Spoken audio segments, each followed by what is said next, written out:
Could you introduce yourself, please? Hello, my name's Qazi. I'm the chairman of the National Academy of Indian Payroll, which is the governing body for the payroll profession of India. I'd like to share with you today my story of when I was in Gujarat at the time of the Gujarat Earthquake, which is coming to the 10th anniversary towards the end of January 2011. What we thought would be a normal day was far from a normal day. In fact, it was quite a busy period and an enjoyable period, because apart from our activities within India, day-to-day work activities, it was around the time that I actually got married, and just 48 hours or so before the earthquake, when we had some marriage festivities, that particular spot at the time of the earthquake, which was January, Republic Day of India, 26th of January, just 48 hours before that, we were cooking, we were putting together the food for the wedding, and exactly at that particular spot, a major gap appeared on the ground. The earthquake had taken its toll in that particular area. There was a lot of disaster in India with the earthquake, and it was a very sorry sight to see. At the actual time, I had moved on from that particular part of Gujarat to its commercial capital, Ahmedabad. I was staying at quite a modern hotel, and all of a sudden, it was probably early morning, probably coming towards 9 AM, we sort of, myself and my wife, noticed the overhead ceiling fan moving side to side. At first I thought I was feeling quite giddy and lightheaded, and that was the effect of it. But then all of a sudden, with as the intensity increased, the bed and the tables and that sort of thing within the hotel room started moving as well. Not moving significantly, but moving, I'd say, a few inches here to the right and a few inches to the left. And there was this horrible noise. It sort of came out from outside, but it was as though the earth was about to, as I say, cave in. It was a significant grinding noise, and then next thing we know, there started to be further vibrations within the hotel. We were probably on the 6th or 7th floor, and you could actually feel the walls moving, and so the intensity had increased. By that time, I quickly looked out the window and I said to my wife, I said, look, I think there's an earthquake taking place here, because there was sudden panic on the streets and people were running here and there, and you could hear a fair bit of screaming and shouting. And just then, one of our family friends had knocked the door. As this was taking place, he managed to get himself to the hotel, and he was knocking the door to escort us out the hotel. And so as we were running down the several flights of stairs, the earthquake had settled, but then the second phase had started, and we felt the vibrations again. Luckily, the hotel, being a pretty modern and secure hotel, withstood the force of the earthquake and didn't actually collapse. But saying that, over 50 high-rise story buildings within Ahmedabad had collapsed that day. So we thank God that we were saved from the terrible calamities which other people unfortunately had suffered on that particular day. Thereafter, there was many aftershocks. We travelled throughout Gujarat for the next month, and the aftershocks were continuous. Some were known, some weren't. If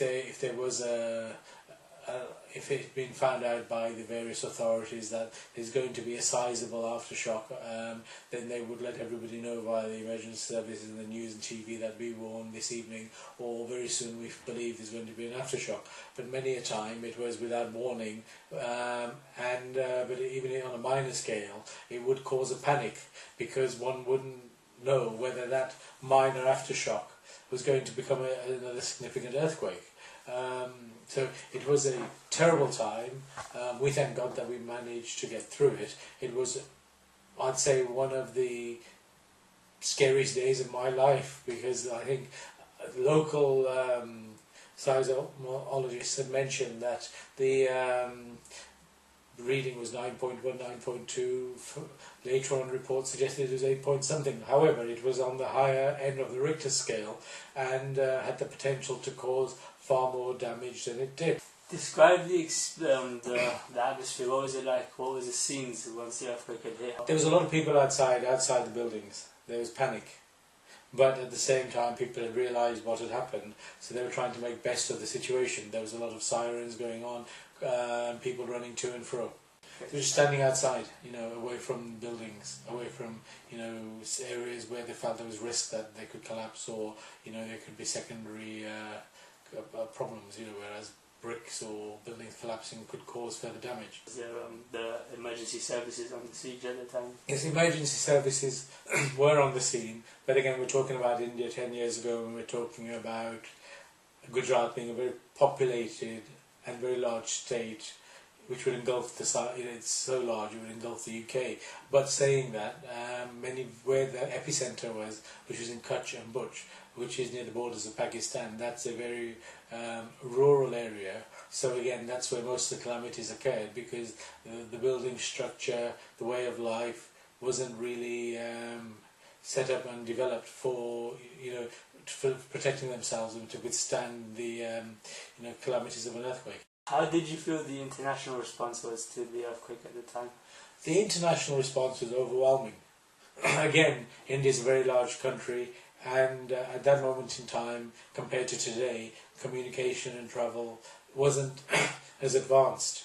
Be it the internet, be it air flights, India is far more developed and comparable to the other parts of the developed world. But at that moment in time, especially when you're talking about rural areas, it's getting the international aid to international airports, then to the cities, close by to the worst affected areas, and then travelling forward from there. So again, the international aid, the response was overwhelming from Europe, UK, the Gulf, the United States of America, and other parts of the world.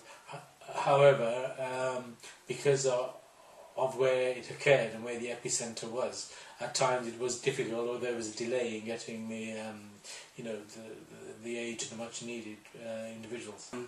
How long do you think the effects lasted for India? How many days, weeks, months? Well, for the people who suffered homelessness, who suffered loss of life, they're probably still suffering today. They might have lost loved ones, young ones, parents, children, husbands and wives, partners. Their sorrow will still be there today, and more so with a 10-year anniversary. People who lost their homes, some have had their homes, quite significant amounts in life, sort of developed to a certain extent. But again, we're talking about a hugely populated area and talking about many rural parts of the country. So what they hadn't come about overnight. They had gained and built their livelihood and their homes over many years, decades. So to lose that, and even to get part of it back, through international aid, doesn't really resolve the issue, but it helps. But even today, I'm pretty sure there are people out there who have a lesser quality of life because of the earthquake. 10 years on, what are your feelings that you're actually part of it? Now that you think back, how do you feel about it? As I said earlier on, I'm always thankful to God that myself, family members survived. My parents, my sisters, wife, family, we survived, and we weren't part of the family. Was not part of it, the fatal injuries. However, it was a scar. It did scar you. It did scar family members. It scarred, our sort of that moment in time where you could say we had the celebrations of the wedding, but then at the same time, a day or two later, when you see this, you soon forget the celebrations, and you think about the damage and the sadness that the earthquake caused within India. Okay, thank you. Thank you.